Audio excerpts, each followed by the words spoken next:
Good morning आशाताई. तर तुम्हा सर्वांचं स्वागत आहे परत एकदा तुमच्या हक्काच्या आणि तुमच्या स्वतःच्या अशा असणाऱ्या ज्ञानप्रबोधिनी या चॅनलमध्ये. तर जे काही आपण HBOS विजिट अंतर्गत समुपदेशनाचे जे व्हिडिओ बनवत आहोत त्यातीलच अजून एक महत्त्वाचा व्हिडिओ मी तुमच्यासाठी आज घेऊन आलेले आहे.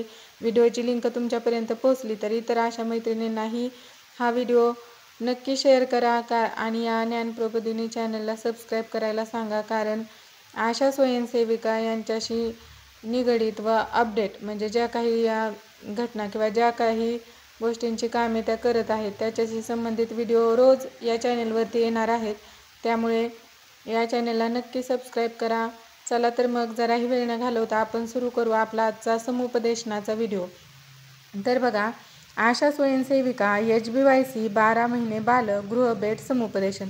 म्हणजे HBYC अंतर्गत ज्यावेळेस आपण 12 महिन्याच्या बाळाला विजिट द्यायला जातो तर त्यावेळेस आपण कुठल्या प्रकारचं समुपदेशन केलं पाहिजे याबाबतचा हा व्हिडिओ असणार आहे. तर बघा, वयानुसार कृती की हे जे 12 महिन्याचं बाळ आहे त्याची वयानुसार कृती कशा प्रकारे असायला पाहिजे. तर आधाराशिवाय बसणे आणि खेळणी न पाडता हाताने पकडणे, उचलून घेण्यासाठी हात वर करणे, आवडत्या खेळण्यापर्यंत जाण्यासाठी कोणत्याही वस्तूवर न आदळता रांगत जाणे, दैनंदिन व्यवहारातील 1-2 शब्द मातृभाषेत बोलणे, नाही, इकडे ये यांसारख्या साध्या आज्ञांचं पालन करणे. तर वयानुसार अशा प्रकारच्या कृती त्या बालकामध्ये आपण पाहायच्या आहेत की नाही त्यासाठी तुम्ही HBYC किटमध्ये जे काही तुम्हाला खेळणी वगैरे भेटलेली असतील त्याचा देखील उपयोग करून या कृती ते करत आहे की नाही हे पाहू शकता. तर हे पाहिल्याच्या नंतर आपण त्यांना संगोपनाच्या सूचना द्यायच्या आहेत की खेळण्याला थोड्या आवाक्याच्या बाहेर ठेवणे आणि ते घेण्यासाठी आधार वापरून उभे राहणे व चालणे यासाठी प्रोत्साहन देणे.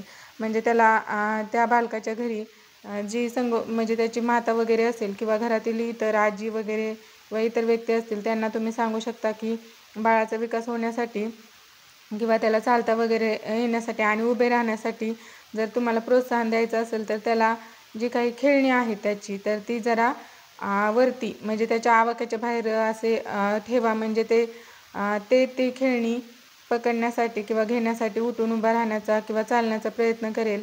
त्यानंतर बघा, शोध घेत असताना बालक चुकून दुसऱ्यांना इजा करू शकते. हळुवारपणे कसा स्पर्श करायचा ते त्यांना दाखवा, त्याच्यावर ओरडू नका. म्हणजे ते आपण सांगायचं आहे की बाळाला इतरांना कसा हळू स्पर्श वगैरे करायचं ते शिकवा. किंवा बालकांना गोष्टी सांगा आणि चित्र असलेली पुस्तके मोठ्याने वाचून दाखवा. त्याच्या आजूबाजूला असलेल्या वस्तू दाखवा व त्यांची नावे सांगा. तर या वयामध्ये आपण जास्तीत जास्त त्यांना बोलायचं आहे आणि नावे वगैरे सांगायची आहेत. अशा प्रकारच्या संगोपनाच्या सूचना आपण HBYCच्या 12 महिन्याच्या बालकाला गृहभेट देताना देऊ शकतो. त्यानंतर बघा, या 12 महिन्याच्या बालकांमध्ये जर अशा प्रकारची लक्षणे आढळली तर आपण म्हणू शकतो की ही धोक्याची लक्षणे आहेत. तर लक्षणे कोणत्या प्रकारची आहेत बघा, अंगठा आणि बोटांचा वापर करून आकाराने लहान वस्तू उचलता न येणे. अशा प्रकारचं लक्षण जर एखाद्या बाळामध्ये दिसत असेल तर तुम्ही हे धोक्याचं लक्षण आहे असं त्या घरातील व्यक्तींना सांगू शकता. अजून बघा, लक्षणे कोणती आहेत तर उचलून घेण्यासाठी हात न पसरणे, बालकाच्या देखत तुम्ही अर्धवट लपवून ठेवलेली खेळणी देखील न शोधणे, चेहरा झाकणे, उघडणे यांसारखे खेळणे. तर अशा प्रकारची जर लक्षणे आढळली तर तुम्ही त्यांना चांगल्या प्रकारचे डॉक्टरांना वगैरे दाखवण्यासाठी किंवा संदर्भ सेवा देखील देऊ शकता आणि त्यांच्या लक्षात आणून देऊ शकता की ही जी लक्षणे आहेत ती धोक्याची आहेत. त्यामुळे तुम्ही त्या बालकाकडे व्यवस्थित लक्ष द्या. त्यानंतर बघा, हे जे काही 12 महिन्याचं बालक आहे त्याला आहार कशा प्रकारचा असावा याबाबतचं समुपदेशन देखील आपण करायचं आहे. तर स्तनपान चालू ठेवा. दिवसातून 3 ते 4 वेळा किमान अर्धी वाटी असे पदार्थ द्या की जे चावून खाता येतील. आता अशा वयामध्ये चावून खाता येणारे पदार्थ त्या बालकाला द्यायची कृती आपण किंवा आहार आपण द्यायचा आहे. तर 12 महिने पूर्ण झाल्यावर दिवसातून 3 ते 4 वेळा 3/4 म्हणजे पाऊण वाटी ते 1 वाटी कुटुंबासाठी बनवलेल्या जेवणातील पदार्थ तसेच 1 ते 2 वेळा नाश्ता द्या. म्हणजे जे काही आपण आपल्या कुटुंबासाठी जेवण बनवलं असेल ते ताजं जेवण त्यातील म्हणजे पाऊण किंवा 1 वाटी आपण त्या बाळाला द्यायचं आहे. त्याला नाश्ता देखील आपण द्यायचा आहे. तर त्यानंतर बघा, बालकाला त्याचा अंगठा व बोटे वापरून न उचलता येतील असे बारीक चिरलेले पदार्थ द्या. बालकाला स्वतःच्या हातांची खेळणी हातांनी खाण्याची अनुमती द्या. जर त्याने जेवण भरभटून ठेवले तरी चालेल. म्हणजे जास्त करून त्याच्यासमोर जेवण वगैरे द्या आणि त्याला हाताने खायला सांगा. अशा वेळेस जरी त्याने हात वगैरे भरून घेतले किंवा खाली सांडले तरी त्याला रागवू नका, कारण हाताने खायला शिकवायचं हेच वय आहे. बालकाची दृष्टी सुधारावी यासाठी त्याला व्हिटॅमिन एचा सिरप आपण 9 महिने पूर्ण झाल्याच्या नंतर देणार आहोत. तर त्यानंतर बघा आठवड्यातून 2दा लोहाचे ड्रॉप्स आणि ड्रॉप्स किंवा सिरप पाजायचं आहे की ज्यामुळे त्याच्या शरीरातील लोहाचा साठा राखला जाईल, तसेच त्याचा बौद्धिक आणि शारीरिक विकास देखील होईल. याचबरोबर आपण सामान्य सूचना देखील द्यायच्या आहेत की घरातील जे व्यक्ती असतील किंवा आई असेल त्यांना अशा प्रकारच्या सामान्य सूचना आपण द्यायच्यात की जेवण बनवण्यापूर्वी आणि बालकाला भरवण्यापूर्वी हात साबणाने पाण्याने स्वच्छ धुवा. जेवणामध्ये अंडी असतील तर ती पूर्णपणे उकळलेली आहेत की नाही याची खात्री करा. कच्ची फळे किंवा भाज्या शिजवण्यापूर्वी पाण्याने स्वच्छ धुवा. जेवण व्यवस्थित शिजवा. स्वच्छ पाण्याचा वापर करा.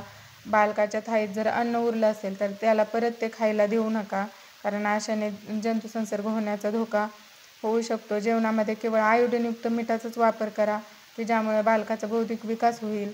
बालकाला आठवड्यातून 2दा लोहाचे ड्रॉप्स किंवा सिरप पाजा, त्यामुळे लोहाचं प्रमाण त्याच्या शरीरामध्ये लोहाचा साठा राखला जाईल आणि त्याचा बौद्धिक व शारीरिक विकास होईल. अशा प्रकारे तुम्ही HBYCच्या 12 महिन्याच्या बालकाला वयानुसार कोणकोणत्या कृती ते करू शकतं याचं निरीक्षण HBYC किट अंतर्गत असलेल्या खेळण्यांच्या सहाय्याने करा.